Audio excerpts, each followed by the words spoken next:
Hello there YouTube and welcome back to another video here, and today we are previewing episode 4, Nikola Tesla's Night of Terror, which is an odd title. I think it's safe to say it's not your usual Doctor Who title, but I do have high hopes for this episode, as what I've heard and seen about it does look very good and I'm quite excited for it. No, I do apologise for not being very good with uploading this week, just been busy and had stuff going on. But hopefully I can get back on track next week with an Orphan 55 review of Nikola Tesla's Night of Terror, and 42 review as well, coming out next week. But anyways, on with the preview for Nikola Tesla's Night of Terror. So, 1903, on the edge of Niagara Falls, something is wrong at Nikola Tesla's generator plant. Who or what is sabotaging the maverick inventor's work? Has he really received a message from Mars? And where does his great rival Thomas Edison fit into these events? The Doctor, Yaz, Ryan and Graham must join forces with one of history's great minds to save both him and planet Earth. This episode is written by Nina Metivier, or Metivier, however you say it, do apologise, and directed by Nida Manzoor. Both of their first for Doctor Who, so be interesting to see how they do. And it's starring, and I believe Goran Vizanic, I don't know how to say it, I do apologise, is playing Nikola Tesla. So in this episode definitely does look interesting. I'm not going to pretend I know much about Nikola Tesla, but the thing is with historical episodes, when it does this, when it's clearly written about that character to teach you about them and their historical influences, I rather not know about them beforehand, so the episode can actually see how the episode does and teach me about them, like it did with Ada Lovelace and Naughty Nut Khan from Spyfall Part 2.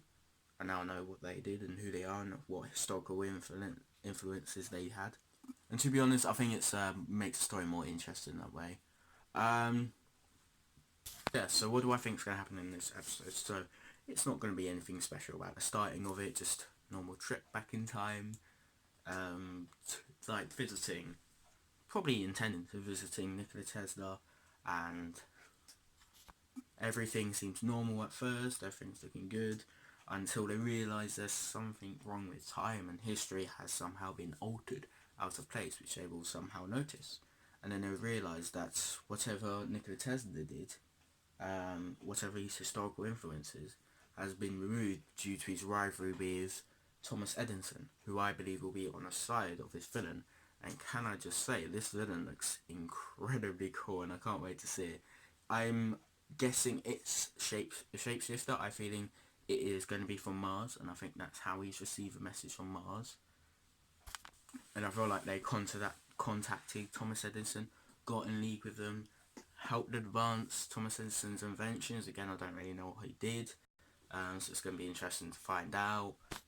And he's in league with the shapeshifter. I reckon there'll be multiple of them, but so far we just seen this human-like one extend its mouth really creepily. They look quite creepy, and then there's this sort of demonic scorpion creature as well, which, ooh, looks cool. Yeah, and I believe this is the episode that's going to star Angie Mahidra. I'm pretty certain I've got it wrong, so I do apologise. But the person who played Rani from Sarah Jane Adventures, I believe this is going to star her as a character that's called Queen Skifra, I think. And I feel like she's going to be in charge of all these shape-shifting demonic scorpion, like, weirdly opening mouth creature things, which I assume they'll take more than just those forms, but that's all we've seen, so that's what we're going by right now. And for some reason, maybe Earth's done something to them, but they want to alter history, alter time, change the causal nexus state. I can't take my babble, I do apologise, but you get what I mean. They have some sort of plan to change time for their own benefits, and they come to Thomas Edison for it and altered and like sped up his advancements to technology, because I'm pretty certain that's what they both are. They're inventors of that's helped progress modern technology into what it is now, I think. I could be wrong, I'm just guessing. I am going to make an early prediction now that Nikola Tesla is going to have to go solo in some sort of fight, whether it's an actual fight or a fight of inventions, with Thomas Edison, and he'll come on top, and that's how I think they're going to resolve the story. So that's my completely wrong prediction, most likely. So I'm not very good at these, but these are theorising videos, so let me go. But yeah, as I said, I'm looking for. I hope there is more of. I mean, I'll tell you what. The last episode, because I haven't reviewed this, you wouldn't really know. But I thought Jodie was very good in that episode. She seemed, but I kind of would have preferred to see a few more references and sort of like hints of Jodie's character being different because of what she saw with Gallifrey being destroyed. But it wasn't completely ignored, and as there was that reference at the start of the episode about her mood, and she seemed a lot more serious throughout the story, and she was just very good. Like, her character for me is on a very good run since the start of since Resolution for Orphan 55, and from what I've seen in the trailer, she seems to be continuing that, so that's good. And when the Doctor goes on this sort of run of episodes where I'm really enjoying them, this is genuinely where they start shooting up the ranks for me, like against other Doctors. I don't know where she is now, but she's definitely not near the bottom. I know for some people she might still be. But since Resolution, and when we saw that more serious side, it wasn't proper angry side, but we saw more serious side with her with the Daleks, and even Aaron's dad, Ryan's dad at times.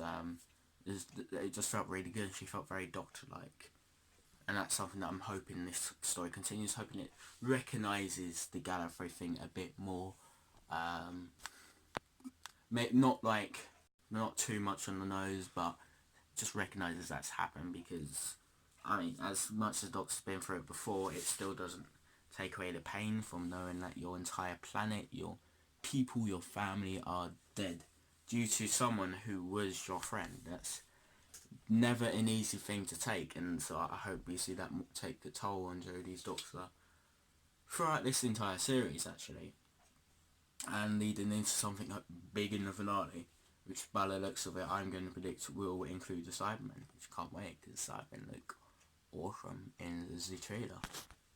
But villains seem to be on a very good run in this series. So far in episode 1, really the main villains was, what's his name? Daniel Barson and the Kazavians. I think that's what their names are. They were very good. Kazavians was kind of pushed to the side for Spyfall Part 2, but Daniel Barton and the Master are brilliant in Spyfall Part 2. The Dregs were brilliant in episode 3, and these villains, as I said earlier, look really good in this episode, and I can't wait to see what they do. I'm quite looking forward to it, but we'll just have to wait and see tomorrow. But I have high expectations for this episode, and the series looks like it could go on a pretty good run without, for me at the moment, a bad episode. So I won't reveal my rating for Orphan 55, just in case it does stay as my right rating. I'll keep you a little bit of a cliffhanger flats, and so you have to wait to review for my rating. But at the moment, I haven't watched it again, which is the main reason I haven't reviewed it. I just haven't really wanted to rewatch it, but I didn't hate it. But it was it was an average episode in my opinion.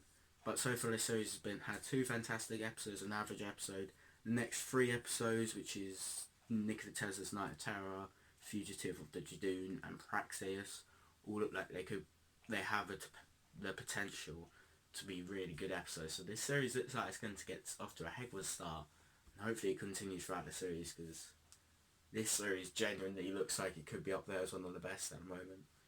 Because if the Orphan 55 is the low point of the series, then this is like series 4 level of quality, which is very exciting. That's just in my opinion, but I'll get on some more details on Orphan 55 when I eventually rewatch it and then review it. So thank you for watching my preview. I hope you do enjoy. Sorry for going for not uploading, but hopefully get back on track next week with an Orphan 55 review and all the usual videos. But until then, I shall see you in the next video. Goodbye.